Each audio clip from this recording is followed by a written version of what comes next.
কোনো রকম বেলার ঝামেলা ছাড়া আপনি কিন্তু ঝটাপট যে কোনো সময় এই গোলা রুটি বা ধোসা রুটি আপনি বানিয়ে নিতে পারেন। এটা তৈরি করা যেমন সহজ, আর খেতে হয় কিন্তু দুর্দান্ত টেস্ট। কেমন করে বানালাম দেখুন।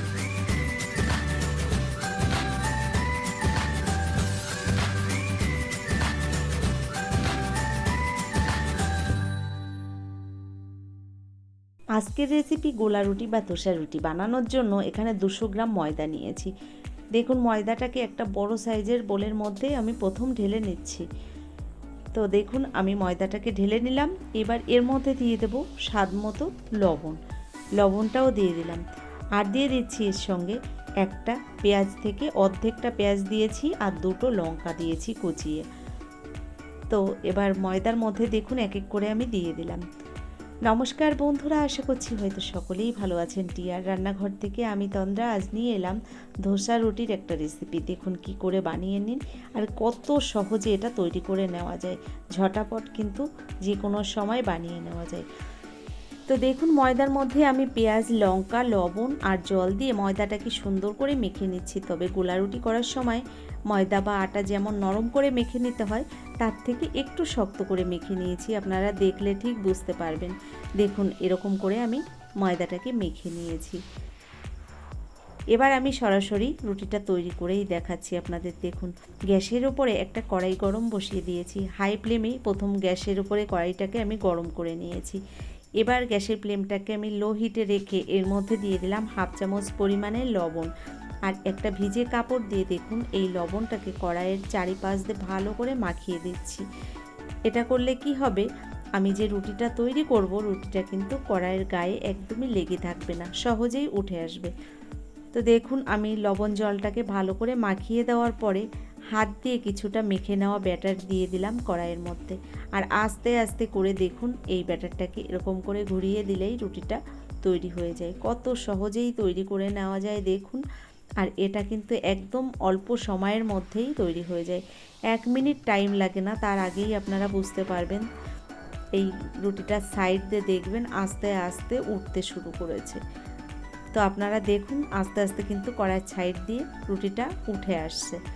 আর আমি একটু খুন্তি দিয়ে দেখুন এরকম করে সাইডগুলো আস্তে আস্তে করে তুলে নিচ্ছি। যেহেতু প্রথম রুটি হয়তো একটু লেগে যেতে পারে, তো এরকম করে আমি আস্তে আস্তে করে কড়াইয়ের চারি সাইড দিয়ে রুটিটাকে এভাবে তুলে নিচ্ছি।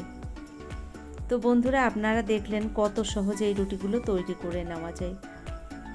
আপনারা কিন্তু বাচ্চাদের টিফিনে বলুন বা ব্রেকফাস্টে বলুন, যে কোনো সময় কিন্তু বাড়িতে বানিয়ে খেতে পারেন। আমি এখানে পেঁয়াজ লঙ্কা ব্যবহার করেছি, আপনারা কিন্তু এটা বাদ দিতে পারেন, শুধু ময়দা জল দিয়ে গুলেই বানিয়ে নিতে পারেন। দেখুন একটা রুটি আমি এখানে বানিয়ে নেওয়ার পরে আপনাদের একটু দেখাচ্ছি রুটিটা কতটা মুচমুচে হয়েছে দেখুন, আর একদম রসুনের খোসার মতো পাতলা হয়েছে।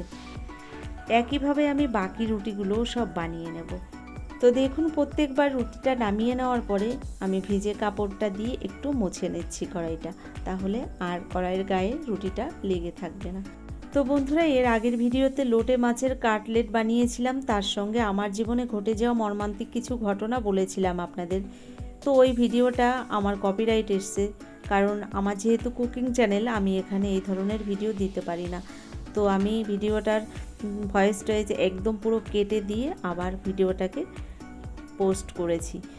তো আপনারা আমাকে অনেকে কমেন্ট করেছিলেন যে পরবর্তী ভিডিও দেখার অপেক্ষায় রয়েছেন, বা অনেকে আমাকে গান করার জন্য অনুরোধ করেছিলেন।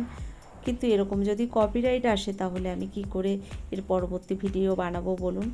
তো আমি আর আপনাদের পরবর্তী ওই ধরনের ভিডিও বানিয়ে দেখাতে পারবো না।